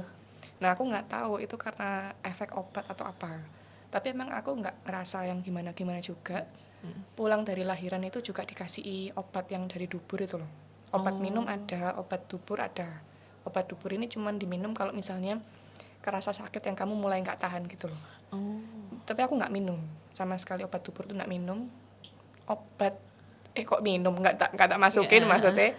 Kalau obat minum juga kayaknya aku lupa, kayaknya nggak terlalu rutin deh. Misal itu dikasih seperlunya aja. Karena aku juga tipe orang yang nggak suka minum obat, malas. Jadi misal dikasih 5 hari gitu ya, mungkin aku cuma minum 3 hari. Dan 3 hari itu juga nggak full 3 kali gitu loh, karena lupa kan, kita kan sibuk gitu masa-masa adaptasi. Ya gitu, aku nggak apa-apa sih. Oh. Makanya aku juga sempat ngeliat storymu. Oh, JE cuman sehari. Karena yang bedain IREK sama sesar biasa setauku yaitu. Kalau IREK itu rata-rata biasanya hari ini lahiran, besoknya udah boleh Besok pulang. pulang. Kalau yang sesar biasa itu 2 malam lah, sekitar 2 malam nginep di rumah sakit itu. Karena masih sakit apa segala macam tuh. Itu. Nah kalau dokternya itu kemarin bilang, udah gak usah lama-lama di rumah sakit, mau ngapain? Kan anaknya di NICU, udah gak perlu khawatir juga. Maksudnya NICU itu udah pasti ada yang jaga 24 jam non-stop. Dan kamu di sini makin lama makin nambah kan biaya. Pulang aja pulang. Jadi suruh pulang. Jadi aku bilang, dok, semalam lagi dok. Biar, maksudnya kalau aku di rumah ya, pasti aku nggak tahan. Pasti maksudnya mau ngapa-ngapain gitu loh. Kalau aku di rumah sakit kan seenggaknya aku tak istirahat, menenangkan diri, maksudnya kayak Iya. kan nggak ada orang. Karena gitu kita loh. masih mikir, iya aku masih pasien gitu loh. Kalau di rumah udah beda ceritanya. Terus akhirnya aku sampai nanya ke rumah sakitnya, ini hitungan kamarnya gimana? Jadi tak maksimalin, misalnya harus check outnya jam segini, ya udah tak maksimalin. Nah untungnya rumah sakitnya ini dia itu hitungannya cut off-nya itu jam 12 malam. Jadi pokoknya ya ganti hari, ya itu baru dihitung bayar 1 hari lagi. Oh gitu. Jadi aku kan 25 lahiran, 26-nya itu aku minta pulang itu malam, jam 8, jam 9 kayaknya aku baru pulang. Jadi tak maksimalin di situ. Wes aku benar-benar menenangkan pikiran di situ. Ya wes baru pulang. Tapi proses waktu anakmu masuk di NICU, sorry karena aku nggak tahu ya. Berarti sama sekali nggak pernah dibawa ke kamarmu? Enggak bisa. Nah, waktu lahir itu yang satunya ini nggak ngerti ya aku ya. Kalau bayi lahir itu nangis, cuman maksudnya katanya dokternya itu yang satu ini biru anaknya. Nangis tapi posisinya itu biru. Jadi kayak dia tuh nafasnya masih belum bisa gitu loh. Itu yang Kalista, bukan? Bukan, yang Clary sama lah yang gede. Oh, oke. Nah, jadi dia itu satu badan itu biru pokoknya. Ya itu langsung dibawa lari ke NICU. Terus? Nah, yang Kalista ini lebih lumayan malahan. Dia bisa ditunjukin ke aku. Jadi aku cuma bisa lihat sebentar tok. Jadi kembar nih, yang dibawa ke aku cuma satu. Satunya aku blas nggak lihat. Itu. Oke. Tapi tetap deg-degan dong. Nah, aku nanya, loh mana? Maksudnya mana satunya? Itu lagi dibersihin, bilangnya gitu. Nah, soalnya dulu emang yang lahiran pertama, yang Kokoe, itu habis lahir itu sama dokternya kan diangkat, terus ditunjukin ke papanya, Pak ini Pak anaknya lengkap, blablabla, langsung dibawa keluar gitu loh, dibersihin. Aku juga belum ditunjuki, tapi habis dibersihin dibawa masuk ke aku, gitu. Nah ini wis lama kok nggak dibawa-bawa, cuman satu toh yang ditunjukin, dibersihin, gitu. Oh, berarti waktu operasi sesar pun nggak ada proses yang kayak biasanya orang-orang foto sama orang tua bayi ini tuh nggak ada? Nggak ada, karena bener-bener anak itu biru, jadi langsung dibawa lari ke NICU, langsung kasih oksigen apa semua, nggak ngerti aku. Suamiku baru cerita waktu udah anaknya udah pulang. Iya, karena mungkin takut kamu kepikiran ya. Tapi kalau feeling seorang ibu waktu itu ya percaya, maksudnya oh ya udah, oh ya dibersihkan gitu doang. Iya, aku udah feeling ini pasti ada apa-apa, cuman ya wis nggak bisa mikir. Karena yang kedua ini lebih nggak tahu ya, capek langsung ngantuk gitu loh. Yang waktu Arthur itu masih bisa bertahan, masih melek, masih tak tungguin, saya ngomong-ngomong. Yang kedua ini wis benar-benar nggak ada tenaga. Jadi benar-benar habis operasi selesai anaknya udah ditunjukin satu itu udah wis gak kuat mata, kayak mau merem terus gitu. Habis operasi masuk ke ini kan, ruang pemulihan dulu tuh. Itu berapa lama, Ci? Maksudnya di ruang pemulihan itu yang kamu udah kayak tidur capek banget itu di situ. Oke, itu berapa lama? Lama aku di situ karena tensinya masih jelek. Oh, terus detak jantungnya cepet. Nah katanya dokternya nggak boleh balik dulu sampai detak jantung sama tensinya itu normal. Kamu kerasanya apa? Kepengin segera ketemu ngelihat anakmu atau pengen ngelihat anak dan kepengin lihat orang, kan sendirian toh di situ. Ya emang rame, maksudnya yang lahiran hari itu banyak banget kan, tanggal cantik. Tapi kan nggak bisa ngobrol tuh. Terus wes lah aku tak kembali ke kamar aja sus, tak gitu loh. Oh, kamu yang minta. Terus harusnya nggak boleh ini bu, nggak apa-apa sus, tak balik ke kamar aja daripada di sini. Aku ngapain juga, maksudnya lebih kepikiran, gak ada orang yang diajak ngobrol, terus gak bisa lihat anaknya juga. Ya udah akhirnya diteleponin ke dokter anestesinya, ya udah nggak apa, biarin aja daripada di situ. Oh, bisa gitu ya. Aku tuh ini juga konyol sih. Jadi waktu aku kalau di ruang pemulihan itu, aku tuh lama di situ. Aku nggak tahu ya durasi pastinya. Cuman pasien-pasien yang di sebelah ini sampai meskipun aku yang masuk duluan, tapi sebelahku tuh yang udah pindah beberapa kali tuh kontak ganti masuk pindah ke kamar gitu loh. Aku tuh cuman karena nggak ada ngantuk banget kan, jadi aku juga tidur pas di ruang pemulihan tuh aku ya tidur. Dan ketika aku bangun itu nggak ada suster, nggak ada siapa yang lewat gitu loh. Jadi aku nggak bisa tanya. Cuman aku tuh mikir, kok aku lama banget ya gitu loh. Kok yang perasaan sebelah ini aku duluan yang masuk ke sini, tapi kok mereka udah keluar, aku kok belum gitu loh. Lama sampai kayak aku juga baru tahu setelah aku masuk ke kamar itu ternyata keluarga yang nunggu itu juga nanya, loh kok belum masuk ke kamar gitu loh, kok lama banget gitu. Kenapa akhirnya? Tahu nggak alasannya kenapa? Tenaganya nggak nyukupi. Oh, Kayak mungkin karena pasiennya terlalu banyak, jadi tenaga susternya atau yang bagian mindahin itu nggak nyukupi. Cuman aku nggak masuk akal gitu loh, maksudnya ya kan aku masuk duluan, kenapa sebelah udah pindah gitu loh maksudnya. Jadi itu akhirnya aku juga nggak terlalu mempermasalahkan karena setelah di kamar pun aku ngantuk. Wis gak sampai kenapa ngantuk, bahkan ada tamu banyak yang datang tuh. Jadi aku udah nggak peduli, maksudnya kayak udah aku ngantuk. Iya, dia itu kelihatan kalau aku tuh ngantuk berat gitu loh. Ya udah. Terus sama efeknya tuh gatel di muka. Tapi nggak gatel yang gimana nggak, cuman maksudnya kayak gesek-gesek gini, cuman akhirnya muka aku jadi merah. Nah itu ketahuan kalau efek obat biusnya masih ada. Di kamu enggak? Cuman capek itu aja ya? Gatal-gatal apa enggak? nggak ada. Oke, terus habis itu masuk NICU. Oh, berarti kamu pumping di kamar. Terus pumpingnya Terus dianterin ke NICU. Oke. Waktu sebelum pulang itu akan disuruh ke NICU, maksudnya lihat anaknya kondisinya gimana. Ya wes banyak selang-selang gitu pokoknya. Terus Dipasang di mana aja? kaki, tangan kan buat ini deteksi apa kayak nadi. Terus pasang oksigen. Oke, oksigen. Terus infus ada yang ditusuk berarti? Infus. Terus juga ada yang kayak buka kayak yang tempel-tempelan di luar. Oke. Di badan ada? Di badan ada kan buat jantung sama paru kalau nggak salah, lupa. Nah terus pokoknya nggak boleh difoto karena masih pakai alat-alat itu lengkap kan, alatnya lengkap itu. Jadi mau foto boleh nggak sus? Nggak boleh bu, nanti kalau udah mulai dilepas oksigen tinggal pakai infus sama ini sonde. Apa itu sonde? Yang alat bantu buat masukin makanan langsung ke dalam. Nah awalnya mereka dipasangin itu tapi nggak kepake, tetap mereka minumnya dari mulut untungnya. Oh, berarti nggak sampai segitunya ya?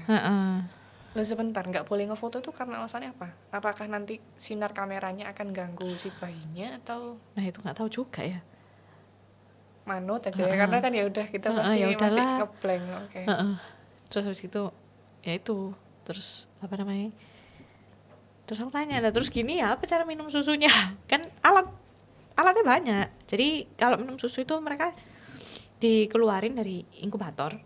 Tapi ya tetap alat-alatnya itu kepasang. Jadi susternya di sebelah ngangkat gini sambil minumin, disepet. Pakai suntikan itu. Gitu. Bentar, kalau kembar dia jadi satu atau sendiri-sendiri tempatnya? Inkubatornya sendiri-sendiri. Oh, oke. Iya. Serem ya? Maksudnya bukan serem, maksudnya kayak ya pasti kepikiran lah. Tapi waktu kamu pertama kali ngelihat ketemu itu, udah tahu mana yang mau dikasih nama Kalista, mana yang Clarissa, udah tahu? Udah loh, waktu mau dimasukin ke inkubator itu sudah harus ada namanya. Oke. Nah papanya tanya, waktu masih dijahit itu, habis dikeluarin kan dijahit itu. Nah itu papanya nanya, ini mana yang mau dikasih nama? Clarissa mana yang Kalista? Waduh, ya nggak tahu, aku kan nggak lihat anak, terserah. Pokoknya satu Kalista, satu Clarissa. Terus dia ngomong, kan namanya anakku ini kan dari namanya 3 malaikat toh. Nah, Katolik ya versi semuanya. kan Katolik, jadi namanya 3 malaikat. Terus Rafaela sama Gabriel. Nah, kalau Rafael ini kan katanya malaikat penyembuh, maksudnya kayak ya pelindung orang sakit gitu loh. Nah, terus aku tanya, yang mana lo yang tadi dibawa ke luar duluan? Yang kondisinya lebih berbahaya. Ya yang ini, ya wes itu aja kasih no DE namanya. Dijadikan anak setelah kokonya. Iya, urutan gitu kan maksudnya. Enggak, Yang bukan tengah. Ya, yang tengah yang Kalista, yang Clarissa ini yang dia yang biru tadi tuh, itu yang paling kecil jadinya. Oh, bentar nggak paham. Maksudnya apa? Karena yang pertama namanya Yang malaikat. pertama kan Mikael, Heeh. yang kedua Gabriel, Heeh. yang ketiga Rafaela, Oh, oke. gitu. Dan kebetulan emang dia keluarnya yang paling terakhir. Jadi kan katanya kalau anak kembar itu kan yang keluar duluan itu adiknya malahan. Iya, karena kakaknya bantu keluar katanya gitu. Iya. Nah terus aku ngomong sama dokternya, nggak guna dok, kan aku nggak lahiran normal. Kan lahirannya saya jadi kan terserah dokter. Mau ngambil yang mana duluan, Nah, ya wis itu kakaknya. Ya udah, jadi urutannya itu yang keluar duluan ini yang Kalista, yang terakhir ini yang Clarissa. Oke. Berapa lama di NICU? 1 minggu. Tapi yang Clarissa ini full 1 minggu itu dia masih pakai oksigen. Yang Kalista itu 4 hari udah lepas. Dan sepanjang itu kamu setiap hari ke rumah sakit? Setiap hari harus ke sana. Berapa kali Cek? Ngikuti jam kunjung kan pastinya ya? Aku cuman sekali datang. Soalnya kan ya itu jahitannya itu nggak boleh terlalu sering naik turun tangga kan masihan. Terus ada kokoe juga di rumah. Jadi sehari cuman sekali. Tapi suamiku sehari 3 kali kayak ngirim ASI ke sana. ASI lancar? ASI langsung lancar keluar. Puji Tuhan. Keren sih, hebat. Aku enggak, soalnya plus enggak keluar. Ya, bukan plus ya, maksudnya kayak Berapa hari gitu? enggak juga, bahkan sampai sebulan itu tiap kali pumping tuh cuman kayak sebatas, tahu nggak sih? Kalau kita pumping kan pasti bawahnya ada botolnya ya. Itu kayak yang di botol itu cuman kayak muncratan gitu loh. Udah kayak gitu. Akhirnya anakku nggak pakai ASI. Sempet nyoba DPF juga, cuman aku tuh tahu, maksudnya pertamanya ragu keluar apa enggak sih gitu loh. Iya, Kan awal-awal DPF tuh, terus habis itu pas di rumah sakit itu DPF, cuman aku ya deh ngenyot terus. Cuman tak liatin Ini minum nggak? iya, aku satu sisi aku merasa kayaknya nggak keluar, tapi tak lihat di mulut anakku tuh di sini tuh ada putih-putih nih. Jadi aku sempat mikir, oh ya mungkin keluar mungkin ya dikit-dikit gitu loh. Baru tahu, maksudnya fix ini kayaknya nggak keluar. Itu karena udah sejam dia ngenyot terus gitu, ditaruh itu nangis. Jadi kan kayak kesana nggak minum tuh. Ya udah itu. Terus itu lanjut kayak pumping kayak cuman sebatas muncrat di botolnya, kayak muncratan gitu doang. Akhirnya sufor. Oh ya nggak apa-apa. Ini aku sekarang yang kedua ini juga sufor campur. Soalnya nggak nutut asinya karena yang satu ini kan lebih gede. Jadi dia kebutuhannya lebih banyak. Nggak nyukupin lah asinya. Oh, tapi satu kali pumping berapa? Sekali pumping awal-awal cuman 200-an kayaknya. Jadi 200. ada yang bisa kesimpan. Jadi beberapa kali mereka ya minum yang dari freezer. Cuman kadang mereka kayak nggak suka gitu loh. Kalau yang disimpan kayak itu. gitu juga. Jadi suka yang fresh.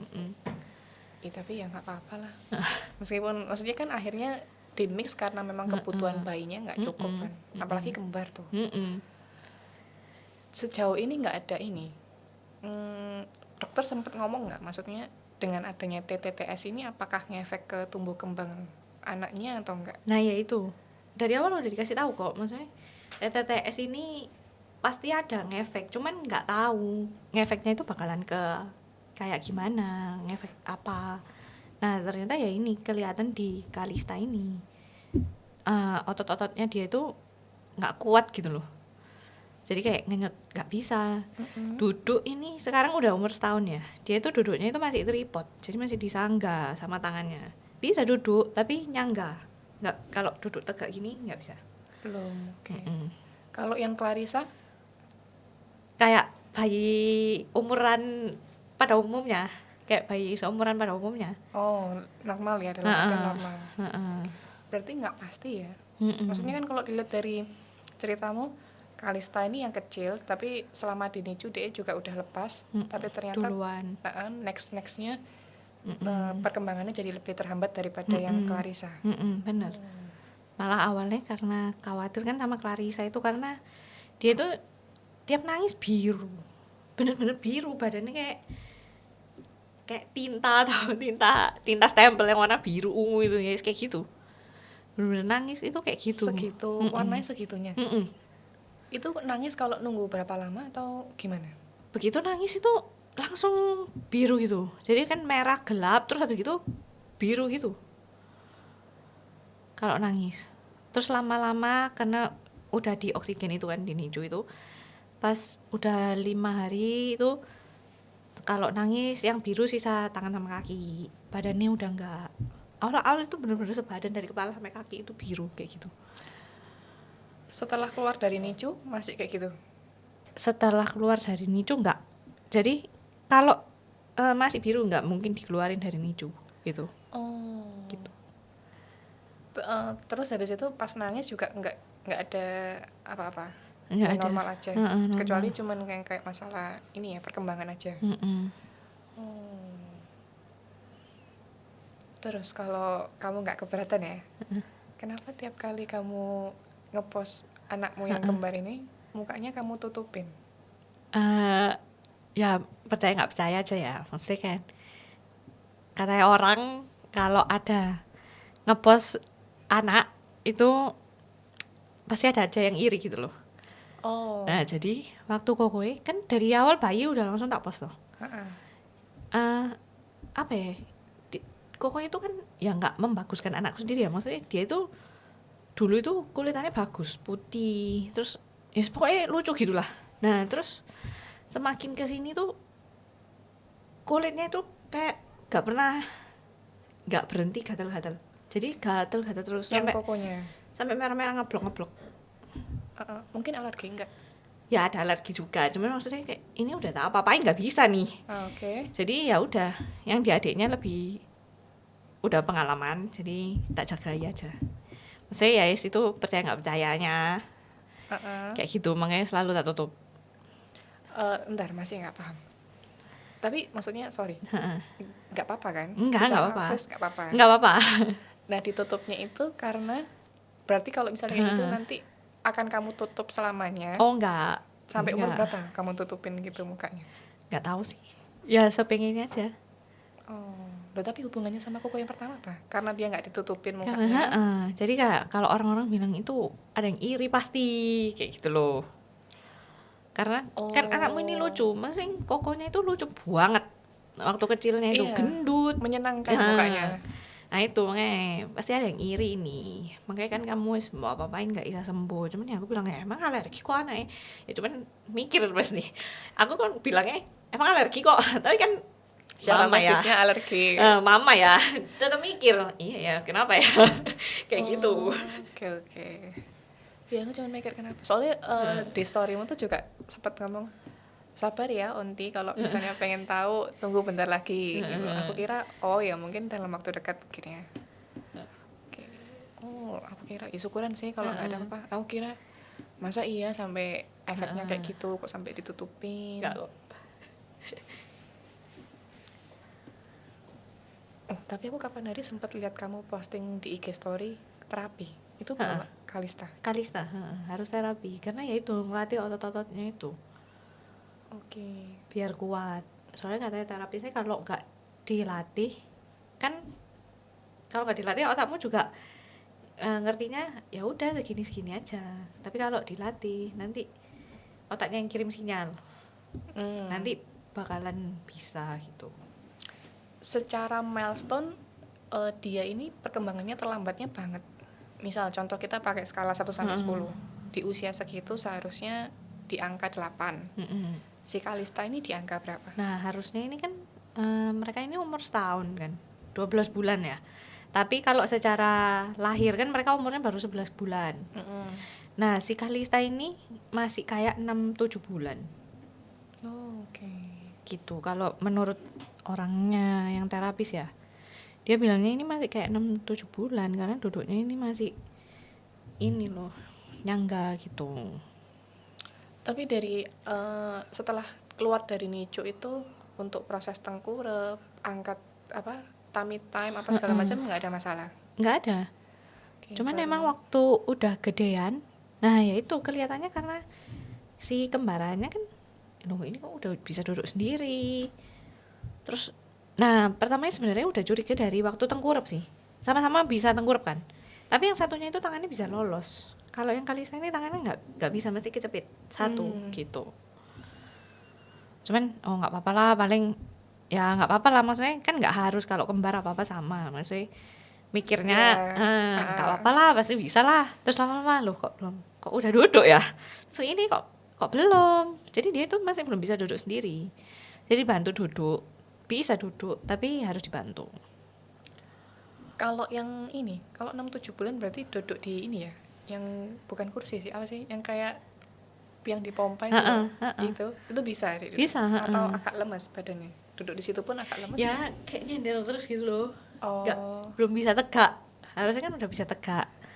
Nah itu dia masih nyender gitu, kayak anak barusan mau belajar empati tuh, 6 bulan kan itu kayak gitu. Kalau untuk makanan teksturnya udah makan teksturnya lebih padat ya, maksudnya udah bukan masih selembut itu kan. enggak, tapi kalau sama Clarissa lebih lembut yang punyanya Kalista. Ya karena ototnya mungkin juga belum ini. Terus sampai sekarang nggak pakai mbak? Enggak.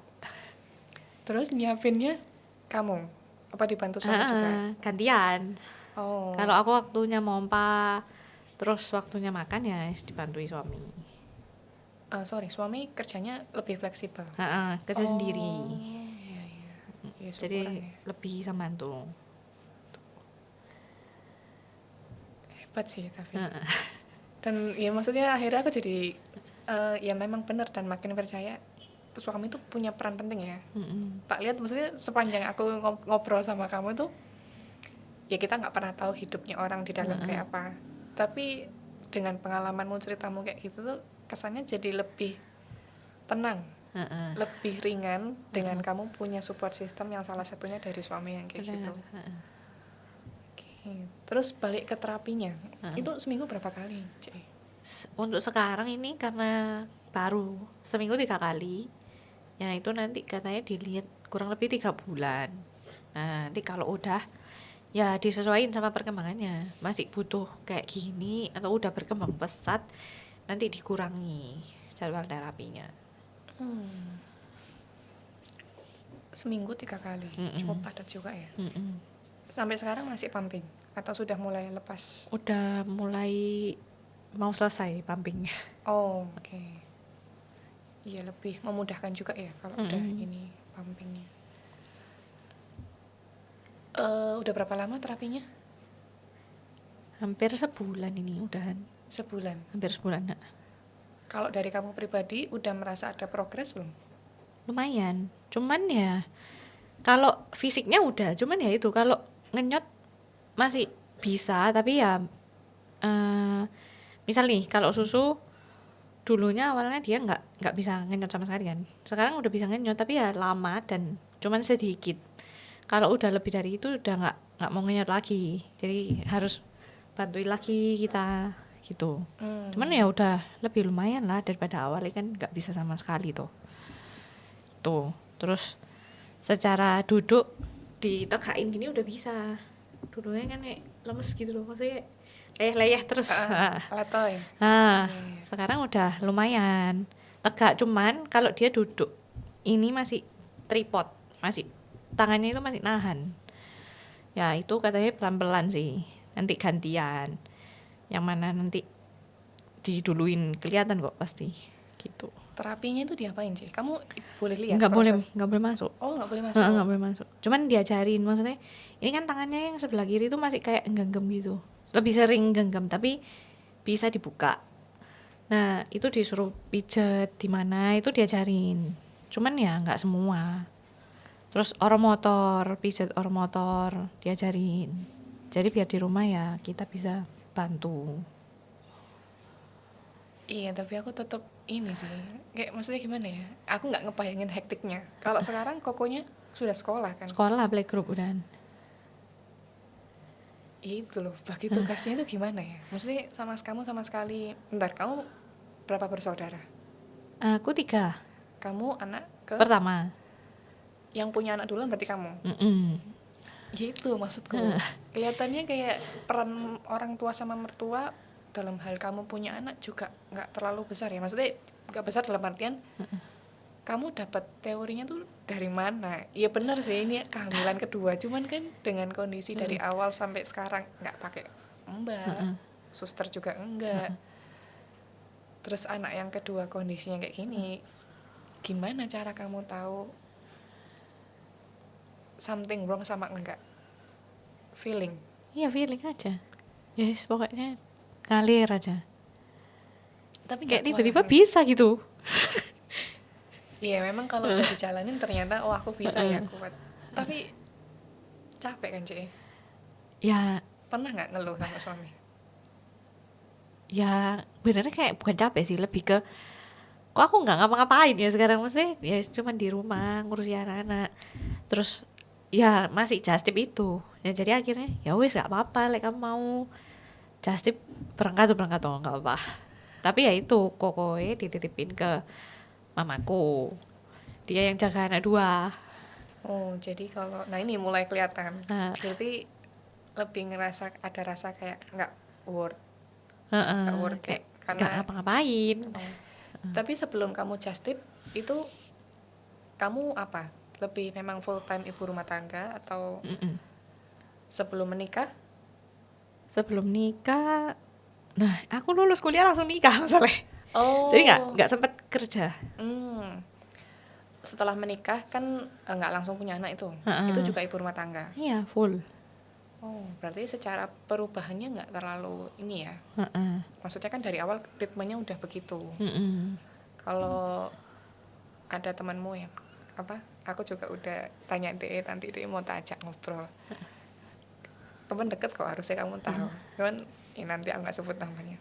Kalau dia itu ada ritmenya berubah. Dari yang kerja kantoran ke enggak. Kalau kamu ritmenya sama tapi tetap ngerasa itu ya. Mungkin lebih ke ini ya. Ya karena ini masalahnya yang TTS ini, anak-anak yang twin ini belum selesai. Masih ada sisa-sisa case-nya gitu loh. Nah, Terus pulang sampai rumah juga harus masih nerapi juga kan. Masih konsisten sih. Masih. Ngelakuin di rumah pun juga. ya cuman gini loh, maksudnya kalau semua apa-apa kelihatannya kan dihandle sendiri, tapi pasti ada yang dikorbanin. Maksudnya kayak anakku kepegang, tapi maksudnya rumahnya nggak bisa selalu rapi. Iya. Terus gak bisa selalu mau masakan rumah, pasti beli kayak gitu. Gak bisa kalau mau dihandle semuanya sendiri ya nggak bisa. Tapi oke kan, suami juga oke-oke aja. Iya nggak apa-apa, nggak apa-apa. Maksudnya dia nggak menuntut, maksudnya kayak rumah harus bersih, masak harus makan harus masak gitu, nggak. Tapi antara kalian nggak ada yang pernah ngeluh? Sekecil mengeluhnya kayak capek juga ya. Iya ya kadang malam capek ya ngapain ya, yes yes gitu.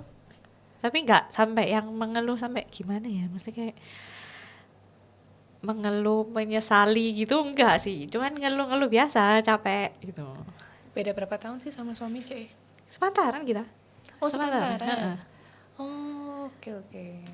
Aku kira tadi mungkin ada beda umur berapa gitu. Enggak ya ternyata. Berarti dia juga udah cukup dewasa ya. Ini kayak temen, lebih apa ya, lebih enak juga ngobrolnya. Pacarannya lama? Lama. Berapa lama? Kan pacaran 7 tahun. Dari SMA. Nggak putus nyambung. Enggak. Wah. Karena kalau nggak salah dia jurusan masak. Iya, heeh. Iya, Heeh. kuliner ya. Waktu kuliahnya kan. Heeh. Heeh. Sekarang kerjanya juga masih bidang yang sama. Enggak.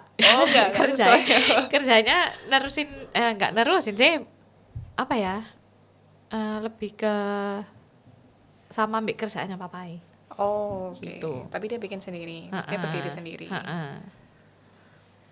Good sih kalau suami kayak gitu ya. Dapat lah. Oh, terkait terapi, aku juga punya temen yang di atasku sih, umurnya mungkin udah 32-34 tahun. Dua-duanya anaknya di terapi. Yang satu karena speech delay, yang satu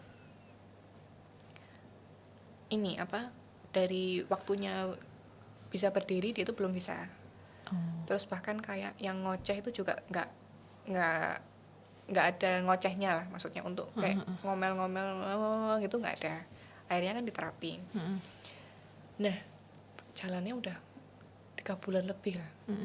Dua orang ini kalau misalnya ngobrol tentang ya apa terapinya gitu-gitu tuh sama-sama, kalau misalnya ditanya, kamu merasa dari, bentar disclaimer dulu, bukan bermaksud merendahkan atau meragukan terapi ya, tapi realnya itu dari dua mama ini, kalau misalnya dia ditanya, anakmu ada perkembangan nggak?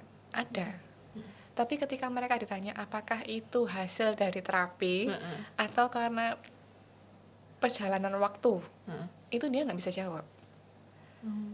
Mudah nggak sih, Cek? Jadi kayak dia itu ragu gitu loh, apakah ini memang efek di terapi atau memang ya mungkin sebenarnya aku nunggunya kurang lama. Karena kan gini, sebenarnya speech delay itu kan kamu didiagnosa speech delay itu umur 2 tahun kan.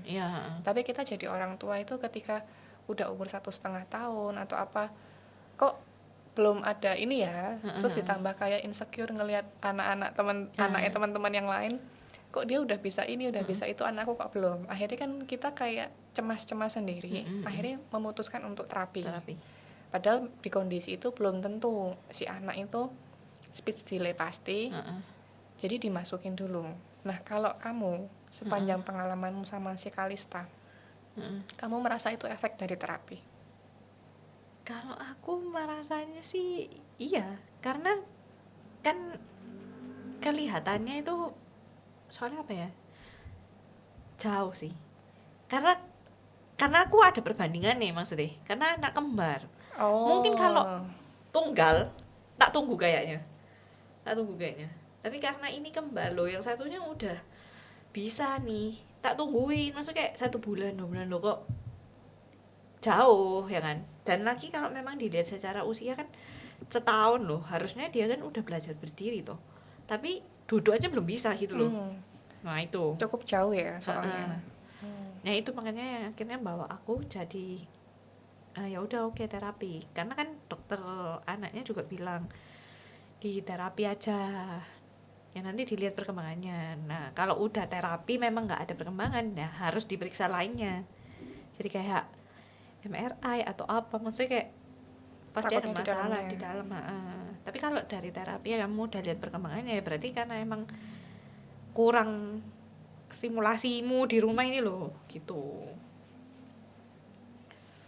Iya, memang nggak ada yang sempurna ya, apalagi anak udah 3 kan.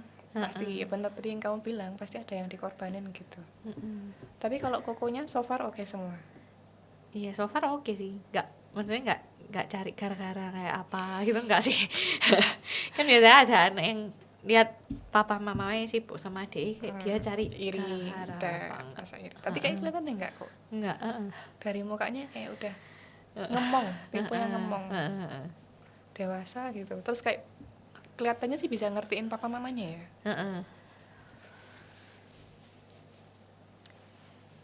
Terus sekarang gimana? Anak udah 3, kamu kan udah gak mau nambah tuh. Udah steril?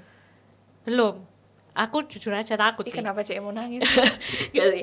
Aku jujur aja takut sih kalau mau steril. Soalnya waktu itu kan dibilang gitu, kalau sesar terus lanjut steril katanya 2 kali lebih sakit. Nah terus aku mikir lagi, terus ya apa caranya aku ngurus anak kembar. Terus kalau lebih sakit apa lah nggak bisa ngapa-ngapain aku. Jadi Bentar, akhirnya kenapa kamu pengen nangis? belum nggak kenapa-napa sih. Keinget ini kokonya. Heeh. Bersyukur ya, maksudnya punya anak kayak gitu. Iya sih, aku bisa ngerasain. Soalnya kebetulan anakku juga nggak rewel. Makin nggak rewel makin kepikiran. Iya, bener nggak sih kita tuh ada takut kayak maksudnya takut dia dewasa terlalu cepat gitu. Bener. Iya tuh, aku juga ngerasa gitu. Ya nggak bawa tisu lagi. Mau ya, Bener. nangis dulu kalah.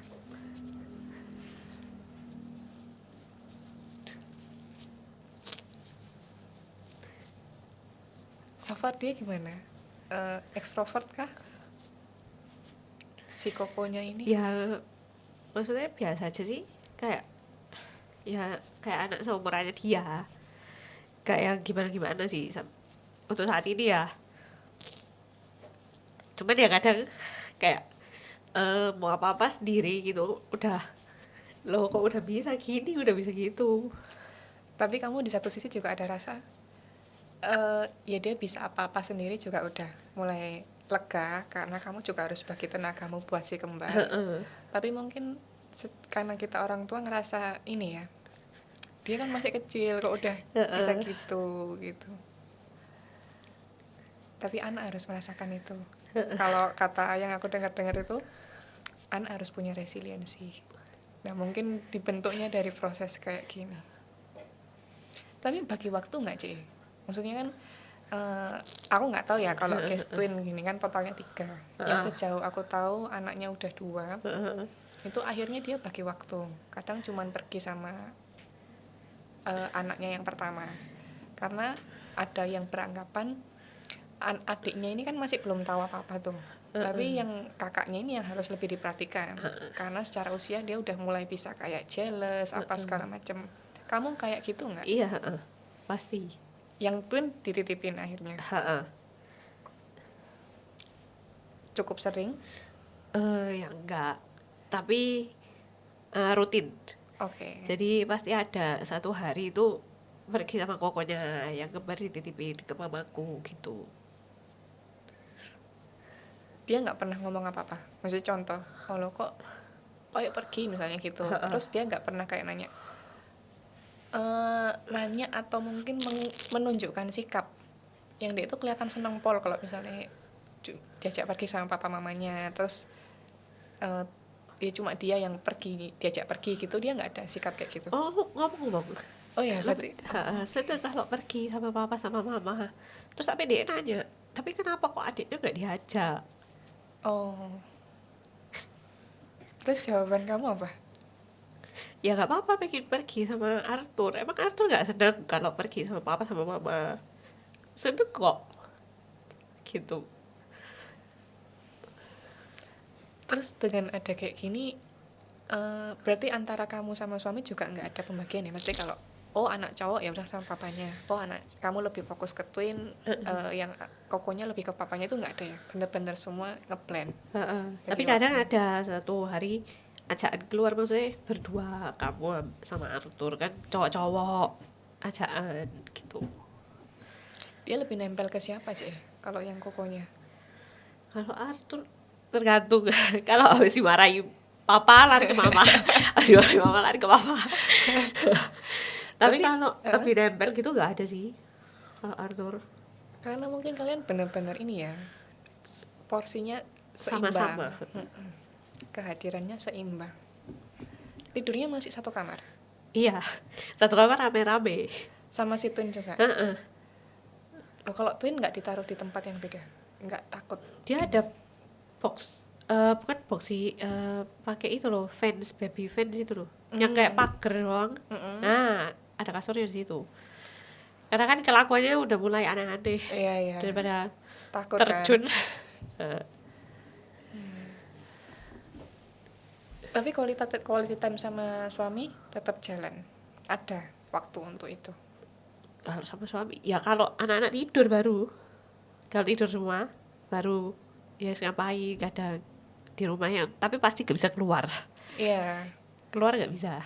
Kalau berduaan gitu gak bisa. Karena nggak tahu ya, dia juga tipenya itu nggak, apa ya, bisa dibilang nggak percaya nitipin anak sama orang. Oh, dia juga tipenya gitu. Nah, Berarti ini ya, family man ya? dia ya nggak mau, jadi kadang aku bilang tuh, bentar aja titipin, terus mau kemana gitu, ya dia nggak lah, nggak usah lah, nggak apa-apa kok dibawa, kayak repot sedikit gak apa-apa daripada dititipin orang nggak tenang gitu loh. Iya, dan kamu beruntung loh punya suami kayak gitu. Terus juga anak kayak gitu. Lovely banget kayaknya, ngatur. Duh, ya ampun. Dia nggak ada ini, alerginya alergi apa, Cek? Makanan? Tuh banyak Arthur. Baru-baru kan? Dari Dari kecil? bayi. Oh, dari bayi? Heeh. Makanya dulu Arthur itu juga nggak bisa minum sulfur. Ya untungnya sih keluar sih. Dia tuh sulfur alergi. Terus kan kalau anak cowok kan nggak boleh minum ini kan soya. Karena takut. Nah, heeh. Itu Kan nggak benar boleh. ya? Iya katanya. Dokternya juga bilang sih jangan dikasih soya lah anak cowok. Nah kalau minum susu alergi, aduh mahal. Dia ya nggak suka sih. Oh ya, Tapi nggak dia suka? nggak suka, nggak enak soalnya. Aku pernah nyoba sih, nggak enak. Susu alergi yang khusus itu Heeh. nggak enak. Apa? Rasanya gimana? Maksudnya bedanya apa? Kayak rasa obat deh kayaknya. Oh ya? Heeh.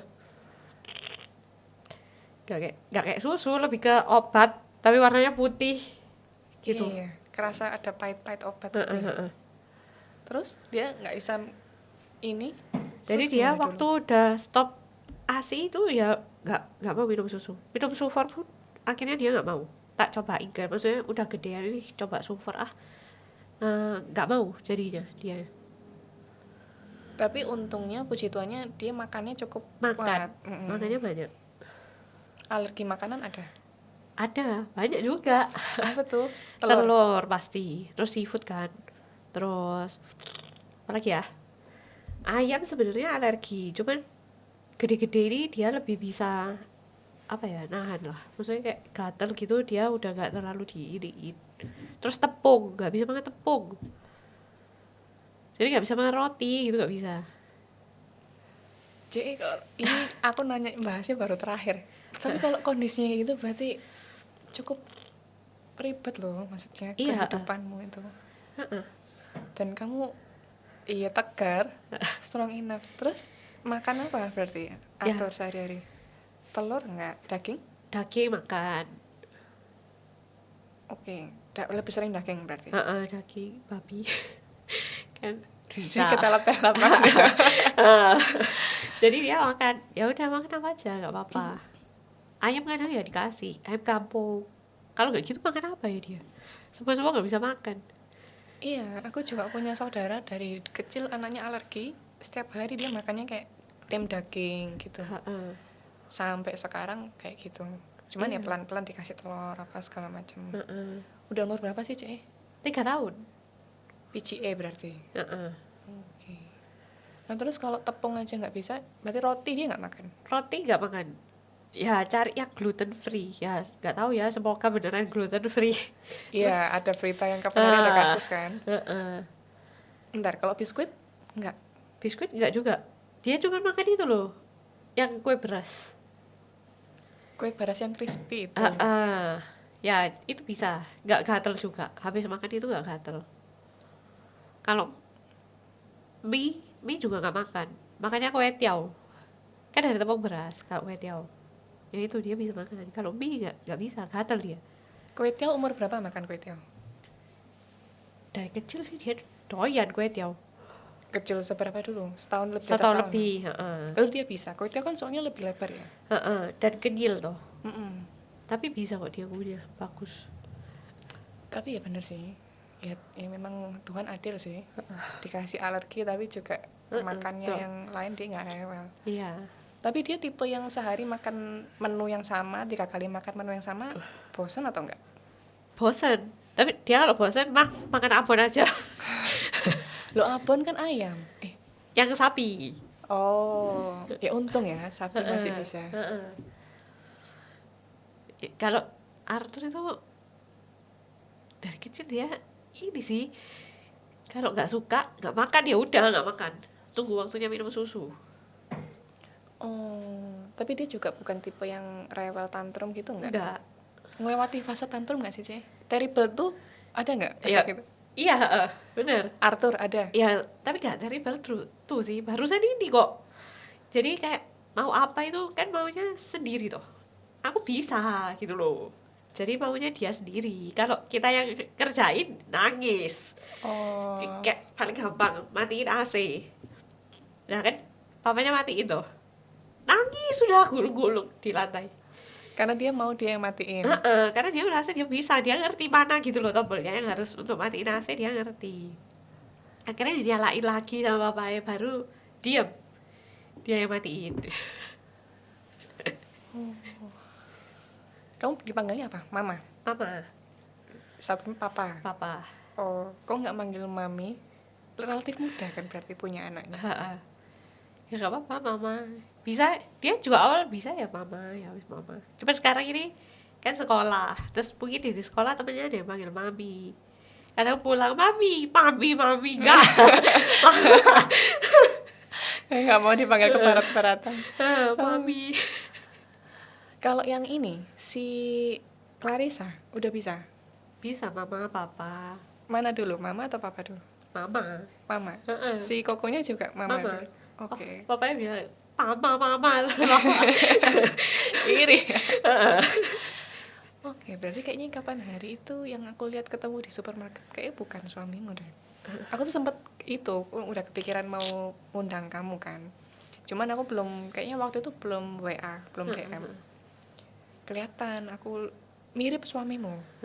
Dia gendong anak cewek, mungkin umurnya udah 2 tahun ya. Dan itu mukanya nggak ditutup. Lah aku kan maksudnya nggak yang gimana gitu loh. Lah aku mikir kok kayak ini mirip suaminya CE. Dan anaknya cewek kan yang kembar, tapi kok mukanya nggak ditutup. Ya, Oh ya berarti itu yang mungkin yang Clarissa karena dia gede kan badannya. Yang Clarissa itu badannya lebih gede. tapi secara harusnya enggak deh.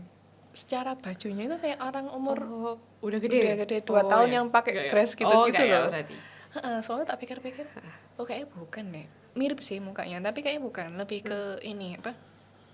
Yang aku pernah ketemu dia anak ubaya. Oh. Pernah datang ke kantorku buat kerjasama bareng kayak gitu-gitu.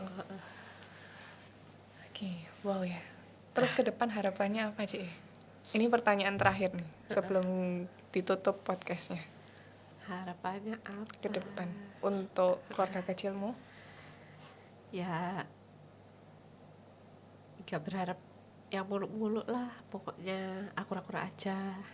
Terus ya nggak tahu ya, kalau aku ini orangnya tipe ya dijalani aja. Ada planning ada, tapi kalau nggak sesuai planning aku juga nggak stres gitu loh, gimana ya, yes, nggak apa-apa gitu. Jalani aja, let it flow. Heeh. Kalau boleh tahu planningnya apa? Kalau planning sih, kalau sekarang ya sekolah anak ya, sekolahnya semoga bisa menyekolahkan tempatnya yang sesuai, nggak harus terbaik tapi sesuai, maksudnya ya dilihat anaknya kemampuannya kayak gimana. Aku nggak tipe yang memaksa sih, harus ini nggak. Aduh, ini kalau diterusin bisa 4 jam. 4 jam ya. Dia mulai nyentuh sekolah soalnya aku juga punya concern ke sana. Oke deh, nanti kita ngobrol lain waktu lah. Thank you udah mau datang. Moga-moga ini ya. Tuh kan, aku tuh udah tahu maksudnya kayak pasti ini ada something, dan akhirnya ya aku bersyukurnya kamu tuh bisa menumpahkan air matamu di sini. Seenggaknya kan ya mungkin aku nggak tahu kamu bisa cerita sama orang atau enggak. Tapi ya dengan kamu datang, kamu cerita, kamu sharing, ya moga-moga hatimu juga ada lebih lega lah. Keinget lagi ya. Ya. Oke, kita tutup podcastnya. See you on next episode. Bye-bye.